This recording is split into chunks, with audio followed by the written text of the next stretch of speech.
Hey, what's up, guys? In this video, I'll be going through the math non-calculator section. This is the SAT practice test 10. So I would highly recommend you to first finish this on your own and then come watch this video. I haven't done this mock before as well. I'm pretty confident I'll get everything right, but I might not. Uh, but if I don't get anything right, I'll make sure I provide an explanation as to why my current thinking is wrong, because I'm going to correct this paper once I'm done. That's it. Let's get started. So I'm starting a 25 minutes timer. And yeah. Okay, so question one. What value of z satisfies the equation above? So this is pretty simple. You can just subtract z from both sides. I apologize for my handwriting. I write quite bad. But yeah, subtract z from both sides and you get z plus 1 equals 0. And that means z is equal to -1. That means the answer is B. That's the first answer. All right, second question.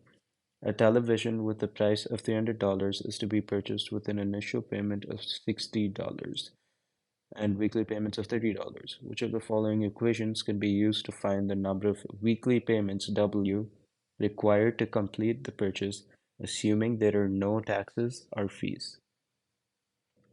Okay,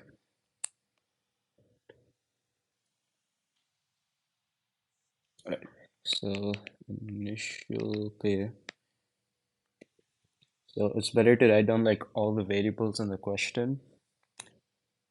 That way you you can like better understand what you're doing and also what you need to do. So, okay, initial pay is $60, and then the television price, again, I apologize for my handwriting, is $300, and weekly payments is weekly payments $30. And the number of weekly payments W. Okay, so this is kind of a trick. It's saying find the number of weekly payments W. But the number of weekly payments is simply the number of weeks because every week you're basically making a weekly payment. So this is kind of a trick. You can replace this with number of weeks, and that just makes everything much easier to understand. I'm just looking at the timer because I shouldn't spend too long on this question, but all right. So if the initial payment is $60, once you pay $60, you don't have to pay more. So that means 60 should not be like times W. And we know that the final payment has to be $300. So 300 has to equal something else. So 300 has to equal something else. So we know that the initial payment is $60 and the weekly payments are $30, right? But the weekly payments keep happening every week. And we know that the number of weeks is W. So that means 300 has to be 60 plus the 30W, which is C. All right. Question 3. The table above shows shipping charges for an online retailer that sells sporting goods. There is a linear relationship between the shipping charge and the weight of the merchandise. Which function can be used to determine the total shipping charge, f of x, in dollars for an order with a merchandise weight of X pounds? All right. So for this, I'd say the easiest thing to do is to just substitute the X values and find out the Y values. So over here, it's given that the total shipping charge is f of X. That means shipping charge is our Y. And this, the merchandise weight, is what we have to substitute in for X. So, all right. Just from substituting 5 into the first equation, I know it's not A. From substituting 5 into C, all right, let's see, 3.39 times 5. Okay, so it could be that. And it can't be D because D is too high because 3.39 times 5 is 16.95. And if I add 16.94, you get something that's much higher than 16.94. So yeah. And now we have to decide between B and C, and that depends on the rest. So I would recommend you like go to the last value of X now because then you'd get the most range. So you'd get 0.99 times 40. And now I'm just going to approximate this to 1 because that just makes the calculation a lot easier. But you do have to take that into account. So that means you get 51.99. And we did do 0.99 approximated to 1. So it should actually be 0.40 lesser because 0.99 is 0.01 lesser than 1. So you get like 0.01 times 40 lesser, which is 0.40. So you should get 51.59, which is exactly what we got with this equation. So that means the answer is B. All right, question 4. The line in the xy plane above represents the relationship between the height h of x in feet and the base x in feet for cylindrical Doric columns in ancient Greek architecture. How much greater is the height of a Doric column that has a base diameter of 5 feet than the height of a Doric column that has a base diameter of 2 feet? All right. Oops. Give me a sec. I'm sorry about that. Let me just close these. Okay. So we know that the height is represented by h of x, which is on the y-axis, because, yeah, basically that. So y is equal to h of x, and the base diameter is x, as is given. So we know that this is the base diameter. And we want to find how much greater h of 5 is than h of 2. That's what it's saying. Because it's saying how much greater is the height of a Doric column that has a base diameter of 5 feet. So a base diameter of 5 feet corresponds to the y value of 35 minus height of Doric column that has a base diameter of 2 feet, which corresponds to a Doric column of 14. Now you subtract both of them because it's asking how much greater. It's not asking just for the height. It's asking how much greater. So 35 minus 14 is 21 feet, so that means the answer is C. Which of the following is equivalent to the given expression? All right, this is easy. So you just do root 9x squared, and now if we want to calculate the root of this expression, we need to make sure that the entire expression is in whole square format. So to do that, you can just make 9 as 3 squared, because 3 squared is equal to 3 times 3, which is equal to 9. 3 squared times x squared, which is root 3x whole square, and then the root and the square cancel, and you get 3x. So that means 5 is A. All right. Sixth question. What values of what are all the values of x that satisfy the equation above? All right, for this, you need to know the identity, x squared minus a squared is equal to x minus a times x plus b. Sorry, x plus a. I apologize. X plus a. X minus a times x plus a. So this equation, x squared minus 1, sorry, the numerator can be written as x squared minus 1 square, because 1 is equal to 1 square, because 1 is equal to 1 times 1, because 1 times 1 is equal to 1. So you get x squared minus 1, which is equal to x minus 1 times x plus 1 divided by x minus 1 in the denominator, which is equal to negative 2. And now x minus 1 and x minus 1 cancel. So you get x plus 1 is equal to negative 2. And you can subtract 1 on both sides, which means you'll get x is equal to negative 3, which means 6 is A. All right. Seventh question. The graph of y is equal to f of x is shown in the xy plane. What is the value of f of 0? Okay, for this, we know that y is equal to f of x, and we need to find f of 0. So f of 0 means we need to find y at the value of x equals 0. So x is 0 right here. So this corresponds to a y value of 4. So that means our answer is 4, D. And the value above, point B lies on AD. What is the value of 3x? All right. So we know that this uh, angle ABC is 90 degrees. And we know that point B lies on AD, and we know that AD is a line because there's like a bar on top of this when they're representing it, and we know that B lies on AD. So that means CBD also has to equal 90 degrees, because we know that the angle on a straight line is always 180 degrees. So we know that angle ABD has to equal 180 degrees. And we also know that angle ABD is equal to angle ABC plus angle CBD based on the diagram. And if we substitute these values, we get 90 degrees plus angle CBD is equal to 180 degrees, which means angle CBD is equal to 90 degrees.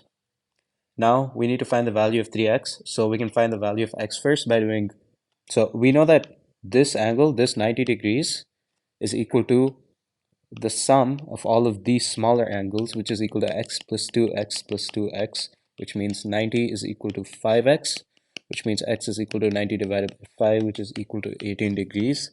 And we need to find 3x, so we have to do 3 times 18, which is 54 degrees. So the answer is C. All right, ninth question. Which of the following is an equation of line L in the xy plane above? Okay, for this, we can use the y is equal to mx plus c formula. So m is equal to y2 minus y1 divided by x2 minus x1. And c is the y-intercept. So the y-intercept is really clear here. The y-intercept is the value of y when x is equal to 0, which is negative 4. So that means c is negative 4. And to find the value of the slope, you can use this formula. So you can basically take any 2 points. I'll take this point, which is 0, whoops, no, negative 4, x first, and then y, so negative 4 comma 0, and this is 0 comma negative 4 because x is 0, and you can substitute these values into the equation. So let's say that let's just take our first point as negative 4 comma 0 and your second point as 0 comma negative 4. That means we would get negative 4 minus y1, which is 0, divided by x2, which is 0, minus of minus 4, which is x1, right? So you get minus 4 divided by, and then minus and minus becomes plus, so you get 4, and this becomes negative 1. So that means y is equal to negative x minus 4, which is the y-intercept. And this equation can be rearranged to y plus x is equal to negative 4 by adding x on both the sides, which means our answer is C. Yeah. All right. Question 10. The graph of 2x squared plus 10x plus 12 is shown if the graph crosses the x-axis at point 0 comma k, what is the value of k? All right. So for this, we have the equation for y, and we need to find k, which is, as you can see from this graph, k is the value of y when x equals 0. So that's a key. K is the value of y when x equals 0. So that means all we need to do is substitute 0 into this equation to find the value of y, right? So we can do 2 times 0 squared plus 10 times 0 plus 12, which is equal to 12. That means the y-axis point is 0 comma 12, which means k is 12, which is d. Okay, a circle in the xy plane has a center 5 comma 7 and a radius of 2. Which of the following is an equation of the circle? Okay, for this, you need to know the equation of a circle. I actually forgot this, so I'm going to look it up. All right, so I have it. So so it's better you memorize this for the exam. So the general equation of a circle is x minus h whole squared plus y minus k whole square is equal to r squared, where h comma k is the center and r is the radius. So now based on this equation, we know that the center is 5 comma 7. So we can substitute this into the equation for h and k. So we get x minus 5 whole square plus y minus 7 whole square is equal to the radius squared, and the radius is 2 and 2 squared is 4. So is equal to 4, which corresponds to A, option A. So it means 11 is A. All right, 12. In the figure above, triangle ABC is similar to triangle DEF. What is the value of cos of E? All right. So the key in this question is that the trigonometric ratios do not change if the triangles are similar. So we know that these two triangles are similar. That means the trigonometric ratios don't change because the angles don't change when um when when two triangles are similar. So to find the value of cos of E, all I have to do is find the value of cos of B, because in the similar triangles, that's what the angle E corresponds to. It corresponds to angle B. So to find the value of cos of E, all I need to do is find the value of cos of B, and we know that cos is uh, using the SOHCAHTOA rule, we know that cos is adjacent divided by the hypotenuse. So the adjacent side is 12, which is 12 divided by the hypotenuse, which is 13. So you get 12 by 13, which means cos of E, which is equal to cos of B, is equal to 12 by 13, which is B. All right, question 13. In the xy plane, the graph of the function x squared plus 5x plus 4 has two x-intercepts. What is the distance between the x-intercepts? Okay, so for this, we can just find the value of the x-intercepts and then find the distance between them. So to find the x-intercepts, you just equate f of x to 0, and you can solve it by using, forgot what this method is called, but you'll probably be able to identify it. Don't use the quadratic formula, especially in the non-calculator section, because that just wastes way too much time. Use the method I'm using. Uh, yeah, so you can just solve it like so. Forgot what this method is called. And we know that x plus 1 times x plus 4 is equal to 0. So rearranging for this side of the equation, we get x is equal to negative 1. And rearranging for this side of the equation, we get x is equal to negative 4. Now, let's say we draw a number line, right? You have negative 1, negative 2, negative 3, negative 4. All right? So our solution, we got our solution, one as negative 4 and the other as negative 1. So they're asking us, what's the distance between negative 1 and negative 4, basically? Because they're asking, what is the distance between the two x-intercepts? We found the two x-intercepts as x is equal to negative 1 and x is equal to negative 4. And the distance between them is equal to their distance on the number line, which is negative 4 minus of minus negative 1, which is equal to negative 3. But when we talk about distance, we take the magnitude. So it's actually absolute value. So you get 3. That means the answer is C. All right. Question 14. What are the values of x that satisfy the given equation? Okay, so what we can do for this is we can start off by squaring both the sides. So we'll get root 4x whole square, which is nothing but 4x, is equal to x minus 3 whole square. And now using the a minus b whole square formula is equal to a square minus 2ab plus b square. Using that formula, we get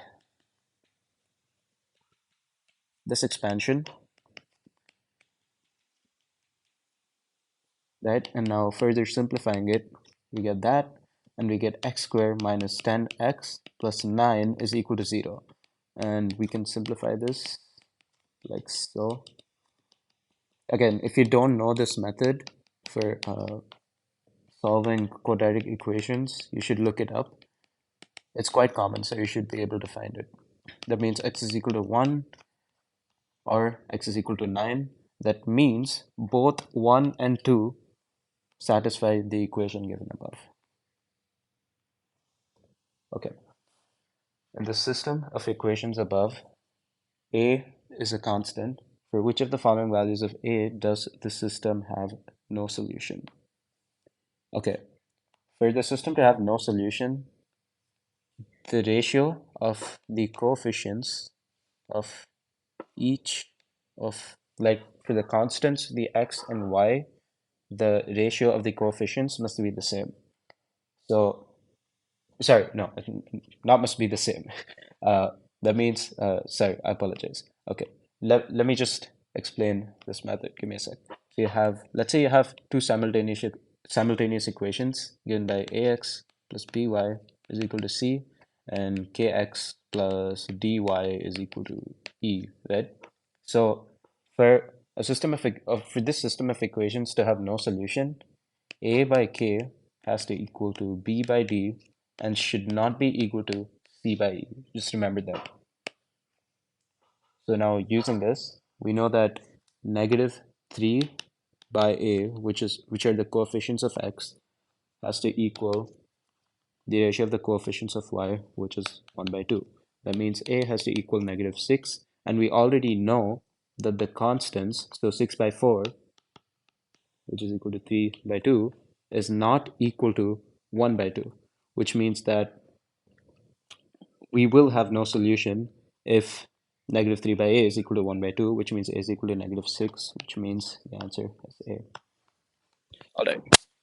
Now going on to I don't remember what this section is. We might run out of time, but just by a little bit. I have 5 minutes left. A manufacturer shipped units of a certain product to two locations. The equation above shows the total shipping cost T in dollars for shipping C units to the closer location. Okay, so just remember this is units and shipping F units. Okay, units to closer, and this is units to farther.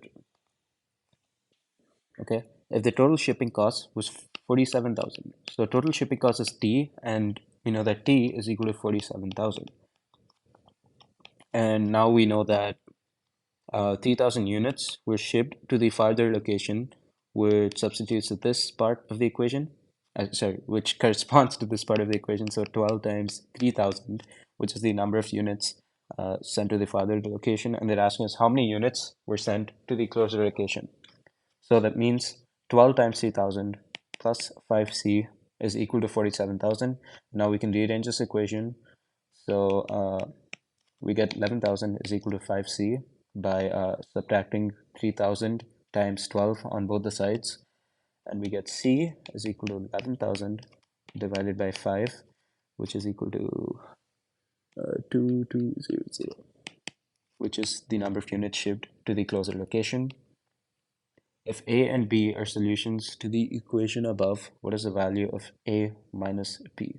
All right, so first we have to solve this, like the two sets of equations from this like absolute value equation. So firstly, you can take the absolute value as positive and equate it to the right hand side, which means x is equal to 2 according to that.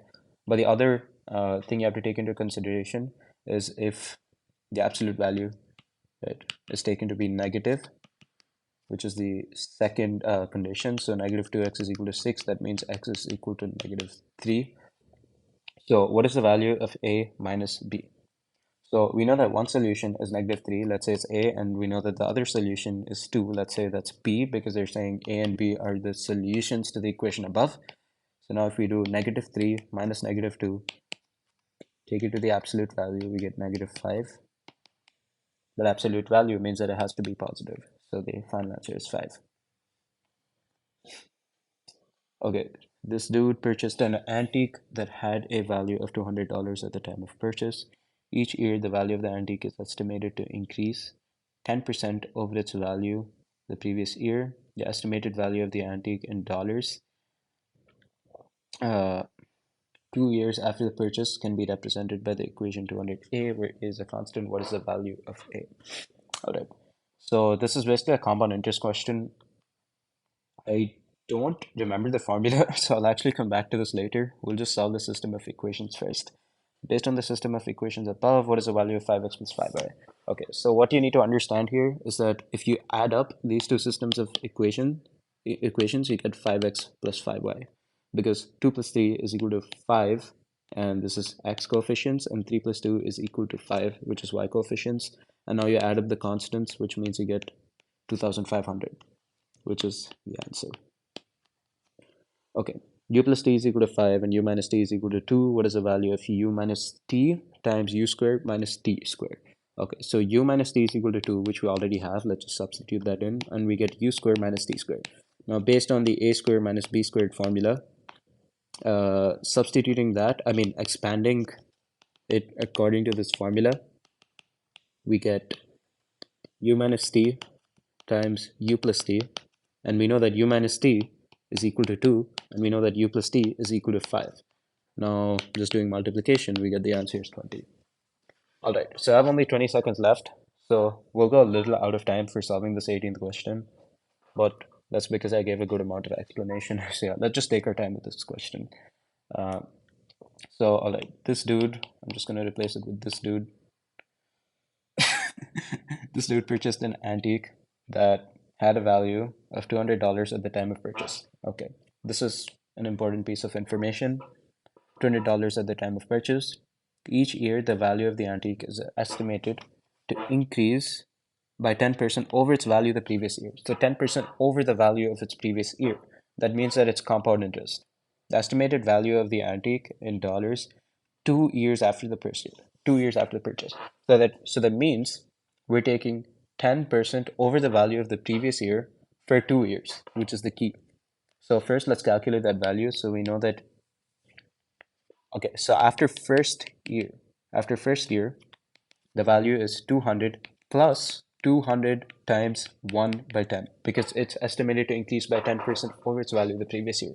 So what I did there is basically, I'm supposed to do times 10%, but 10% is equal to 10 by 100. So I just substituted that by 1 by 10.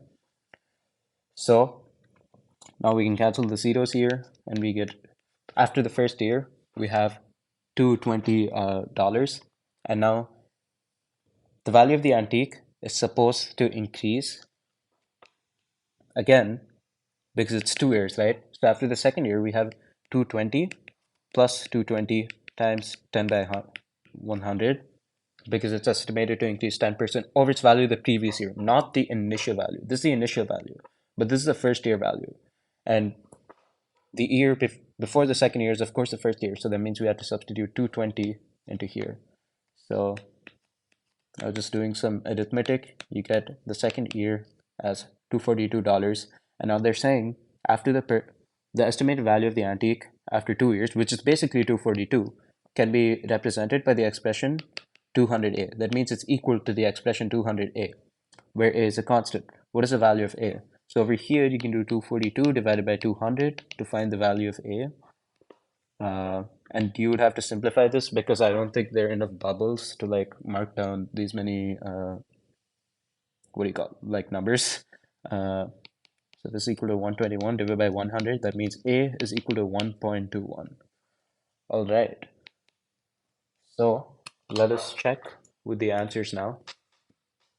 Pretty sure I got all of them right. But yeah, let's just check. So I don't actually have the answers open, so I'm just gonna look it up.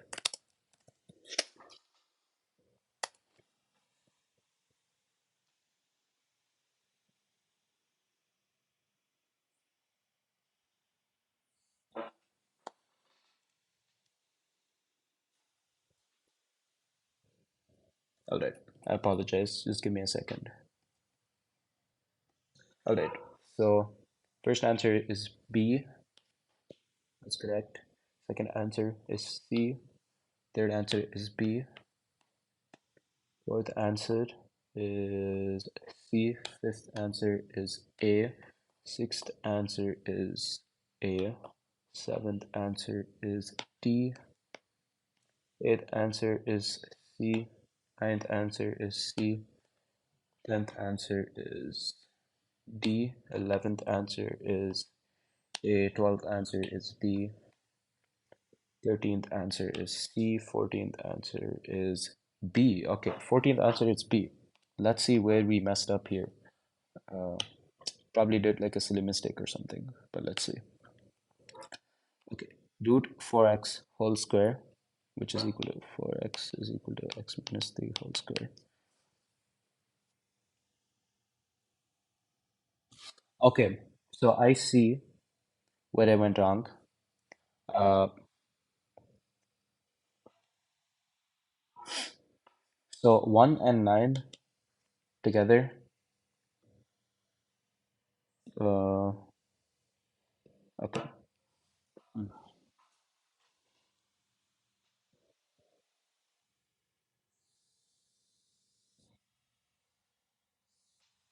Okay, so since there's a root here, what you have to do is you actually have to confirm these answers.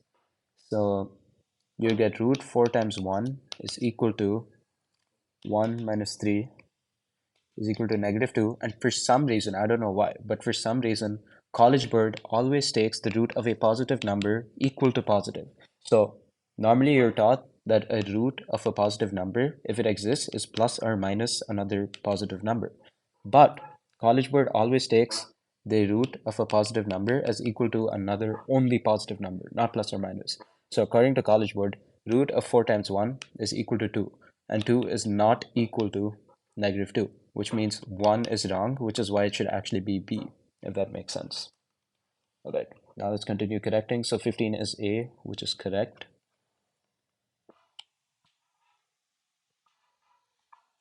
16 is 2200, which I got right. 17 is 5. 18 is 1.21. 19 is 2500, and 20 is 20.